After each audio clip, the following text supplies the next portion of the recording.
off the hook, or at least that's what many people are saying, now that it appears as though the tables have turned and the focus is now on Fani Willis and Nathan Wade's involvement in this trial here, in this Donald Trump case, in this Donald Trump trial and hearing. So you've got attorney accusing Fani Willis of wrongdoing and testifying before Georgia State Senate panel.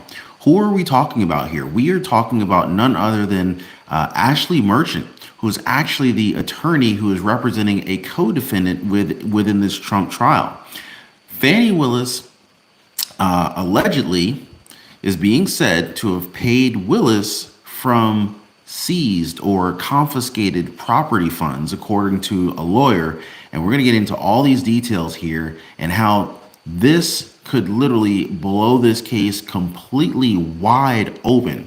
All I ask before we get into it is that you guys take 1 second, drop a quick like for the video. I totally appreciate you guys. And I want to thank you for always sharing these videos and getting the truth out. I totally appreciate you guys for doing that. So we have a lot going on here. So what we're looking at here is Fulton County District Attorney Fani Willis paid the chief prosecutor in the former President Donald Trump election fraud trial out of her seized property fund for the first 3 months that he was hired.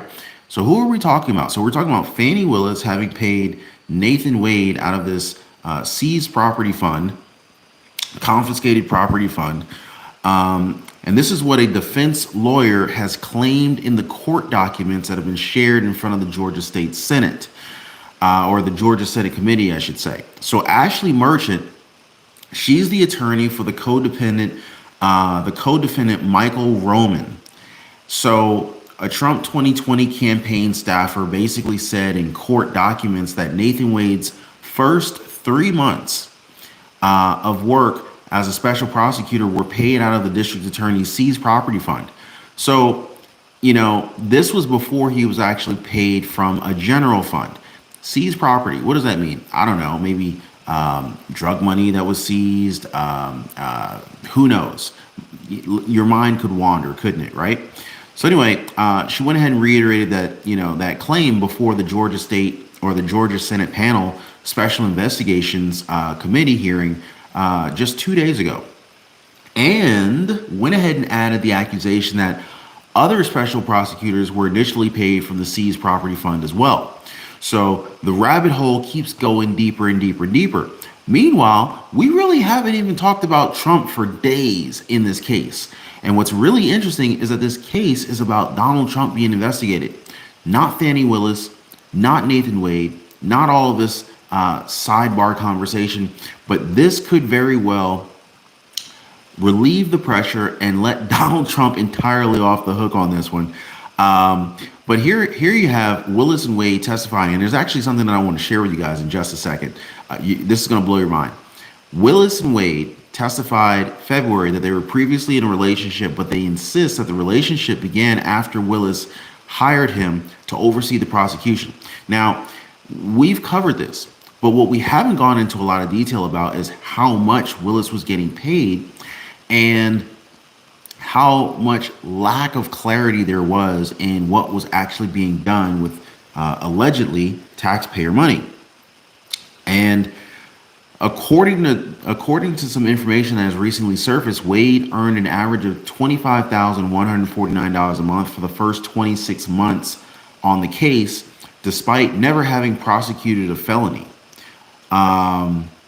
At least according to this review of the invoices that have surfaced.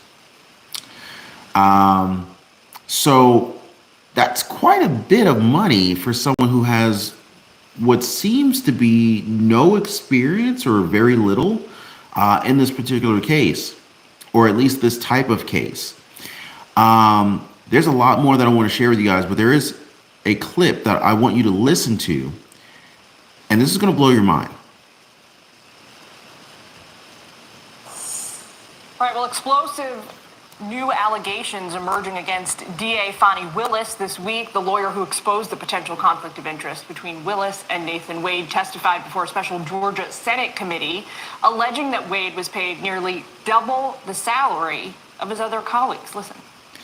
So for a lot of you guys who are wondering if I had misspoken, yes, I did say $25,000 a month is what Nathan Wade was being paid for the first, I don't know, like 20 something months, 26 months or so. So, and according to this information, it looks like it's roughly double what other attorneys were being paid. But let's dig deeper here. It gives pretty much zero, in my opinion, identification. I mean, this is not something that we would be able to submit to a client ever. I can't imagine. I mean, they would, if I billed them $2,000 for 8 hours of meeting with a team on one day, and just research without what I'm researching. I mean, you have to be detailed in your bills, because that's accountability. I mean, that's the only way as lawyers we can be accountable. So what Ashley Merchant is saying here, that's Ashley Merchant that was speaking here. So what she's saying here is that, you know, as an attorney, you can't just submit a bill with a big number on it and not say what you did for that amount, right? Attorneys are very expensive, right? So hourly rate could be anywhere from, I don't know, a cheap attorney might be $50 an hour. And that's probably not a very good attorney, by the way. But attorney hourly rates could be up to, I don't know, $500 or $1,000 per hour. So, but the thing is when an attorney is charging these fees, regardless of who the client is, you have to be there. They have to be accountable. They have to be detailed in terms of what they're actually doing for that amount of money. If you guys have ever hired an attorney for any reason whatsoever, you would understand that, you know, you have retainer fees, but beyond the retainer fees, these attorneys will charge you a ridiculous hourly rate. And I'm not saying that they're not worth it, but sometimes it's just astronomical and the average person just can't fathom and wrap their mind around it, right? $25,000 a month for the average person is just, it's almost not even a realistic number. But according to Ashley Merchant, this is double what others are being paid. Michael's Auto Repair just dropped me a $50 super chat. Wow. I don't know what I did to deserve that, but I just want to thank you so much for doing that. You totally didn't have to do it, but so Michael's Auto Repair says, thank you for all of the updates and all of your time, brother. AA TW, man, you are the man. I totally appreciate you. And but I want to go ahead and share this. I want to share this next bit with you guys. Listen carefully to what's being said here. All right, criminal defense attorney Brian Claypool joins us now. Brian, a couple of major explosive allegations in that testimony. Let's break them down one by one, starting with what you just heard there from Ashley Merchant, that Nathan Wade earned more than double the salaries of his colleagues, and that the accounting for how he was paid and what he was paid for is opaque. What do you make of that? So before he answers that, Catalia brings up a great point. There was like no itemization of the work that was being done per hour with this fairly high hourly rate that was being charged by Nathan Wade. And on top of that, Nathan Wade being an attorney who we later find out that there's a relationship between Fani Willis and Nathan Wade. You know, that's what all of this is about. Is there a conflict of interest here? But what Catalia was saying is that Wade isn't even itemizing his hours that he essentially block charged. And for example, he listed 40 hours of drafting, but not specifying what he did for those 40 hours. You gotta be transparent. And like Ashley said, and I'm not really, you know, I'd love to see, you know, some official document or standard of practice for attorneys to see, you know, what is the typical policy for attorneys, or what is the typical practice when you're charging an hourly rate to your clients? How do you show the client on a receipt, hey, you paid me $500 an hour times 6 hours. Here's what I did within that 6 hours, right? So there can't just be, you know, a fee of $25,000 for the month, but there's nothing associated with what the fee was for, if that makes any sense. Hey, Jillian, great to see you again. Yeah, the testimony yesterday was devastating. The evidence is really damaging for Fani Willis. Why? Because Nathan Wade was paid almost $700,000. He billed $250 an hour. If you do the math, Jillian, that's $700,000 divided by $250 an hour is 2,800 hours. What did he do in 2,800 hours? And his billing doesn't reveal that. When you're paid hourly, Jillian, you are required to itemize your tasks. You can't just bill 12 hours. I went to a meeting. So that there is potential for taxpayer fraud now stemming from this evidence. And by the way, there's two other assistants that were appointed as special counsel. They billed a little under 100,000. So it's almost 7 times more that he billed, that Fani Willis would get the bill, she would approve it, and it gets paid. So this is devastating. This is really bad. Okay, this is really not looking good for Fani Willis right now. They've already established that there's a relationship between the two. Or at least there's enough allegations there. I mean, well, actually, no, they've already established that there is a relationship. The big question right now is like, when did the relationship start? But what really doesn't look good for Fani Willis right now is the simple fact of the matter is that Fani Willis, allegedly paying her boyfriend out of taxpayer money.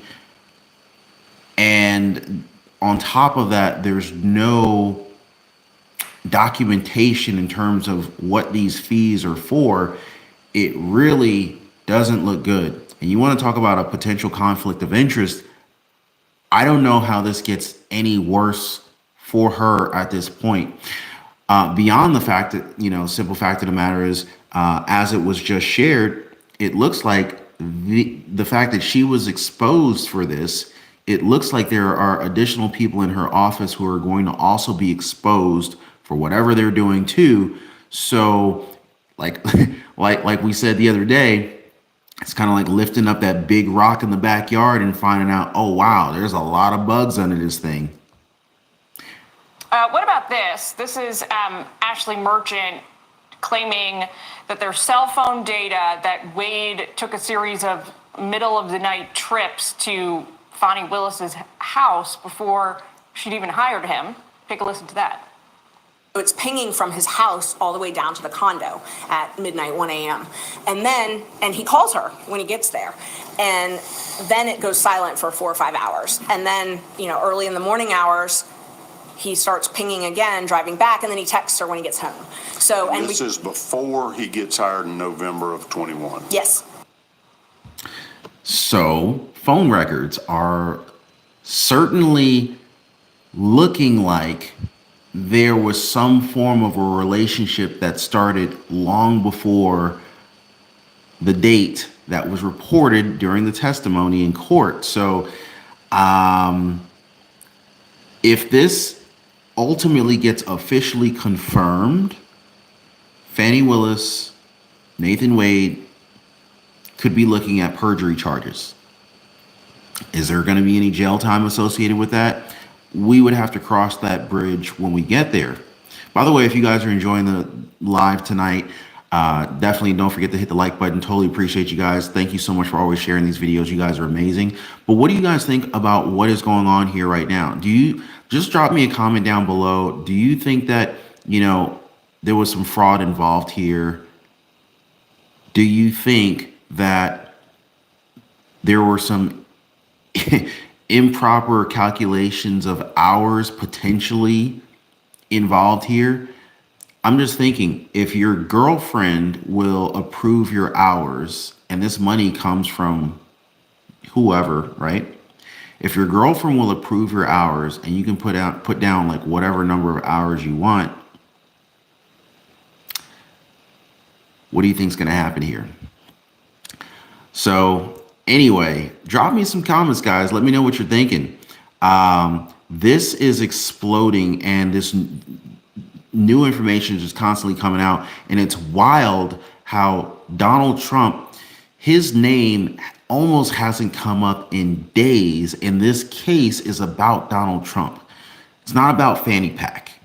It's not about Nathan Wade.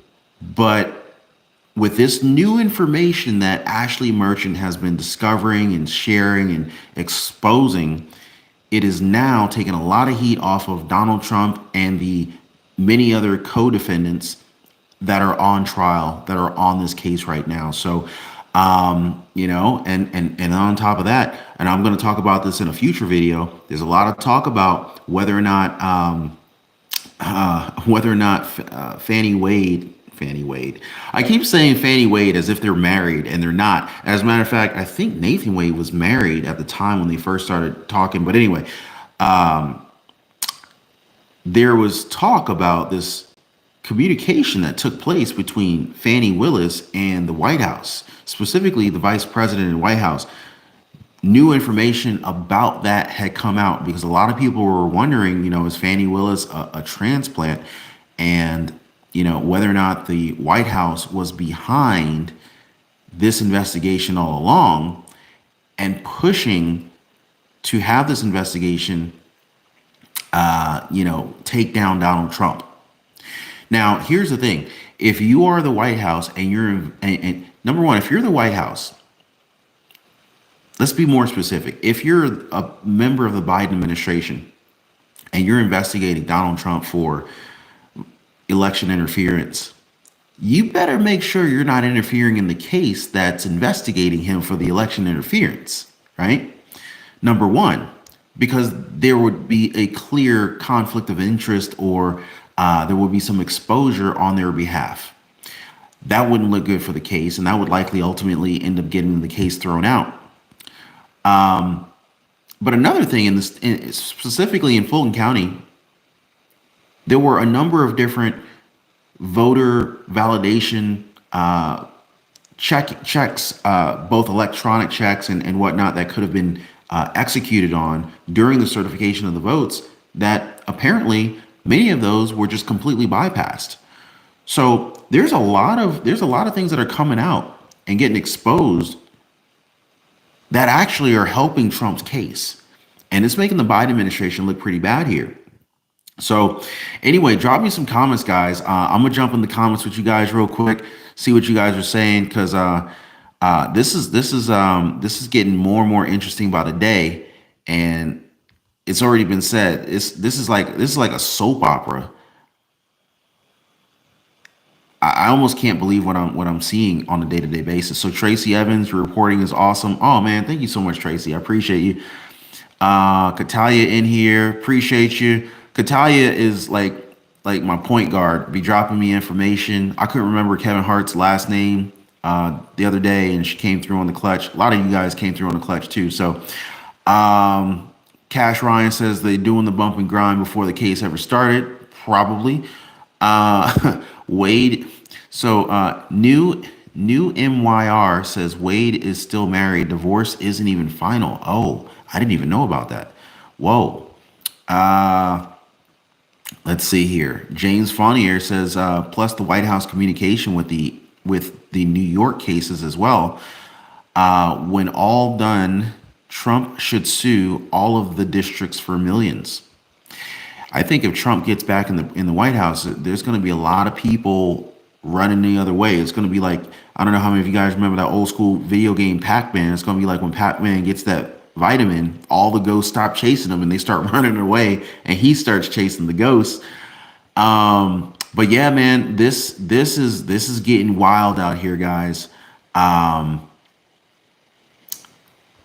Michelle Gus says, wait, this is about Fani and Wade. Yeah, you're 100% right. This is no longer the Donald Trump election fraud or election interference case. This is now the Fani Willis and Nathan Wade investigation case. Wow. All I can say is wow. Where are you guys checking in from? Hit me up in the comments. Where do you think we go from here?